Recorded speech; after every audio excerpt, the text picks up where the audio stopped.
एक राजा ने अपने सैनिकों को सड़क के बीच में एक बड़ी चट्टान रखने के लिए कहा। चट्टान को बीच सड़क में रखवाकर राजा ने अपने सैनिकों से छुपकर उस चट्टान पर नज़र रखने के लिए कहा कि देखना उस चट्टान को रास्ते से कौन हटाता है। लोग उस जगह से आते रहे और जाते रहे, लेकिन किसी ने भी उस चट्टान को रास्ते से हटाने की कोशिश नहीं की। उस चट्टान के पास से लोगों के गुजरने वालों में राजा के कुछ करीबी लोग और शहर के बड़े व्यापारी भी शामिल थे, और उनमें से कुछ लोग राजा को ही कोसने लगते कि क्या राजा इस चट्टान को भी रास्ते से नहीं हटवा सकता, लेकिन किसी ने भी उस चट्टान को रास्ते से हटाने का प्रयास नहीं किया। ऐसा काफ़ी दिनों तक चलता रहा। एक दिन एक किसान अपनी सब्जियों के साथ उधर से गुजर रहा था। उसने चट्टान को रास्ते में पड़े देखा और सोचा कि इसको इस चट्टान की वजह से कितनी तकलीफ़ हो रही है। उसने अपनी मजबूती लाठी से उस चट्टान को एक तरफ धकेलने की कोशिश शुरू कर दी।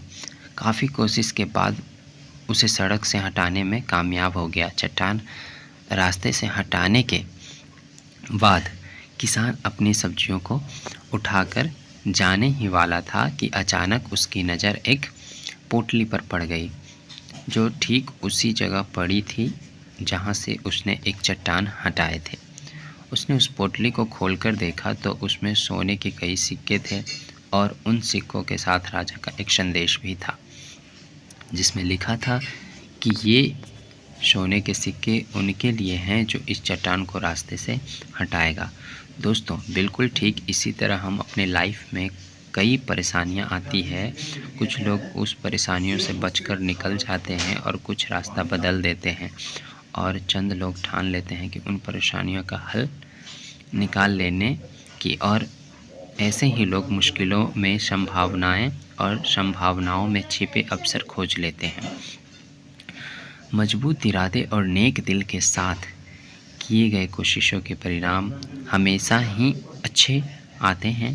इसलिए जीवन की परेशानियों से घबराओ मत, बल्कि उन परेशानियों को हल निकाल लेने, और ऐसे ही लोग मुश्किलों में संभावनाओं और संभावनाओं में छिपे अवसर खोज लेते हैं। मजबूत इरादे और नेक दिल के साथ किए गए कोशिशों के परिणाम हमेशा ही अच्छे आते हैं। इसलिए जीवन की परेशानियों से घबराओ मत, बल्कि उन परेशानियों को हल करने की कोशिश करते हुए जीवन में सफ़र में आगे बढ़ते रहो। अगर आप मेरे चैनल पर नए हो तो प्लीज़ चैनल को सब्सक्राइब करो, क्योंकि आपको ऐसे ऐसे कंटेंट इस चैनल पे मिलते रहेंगे।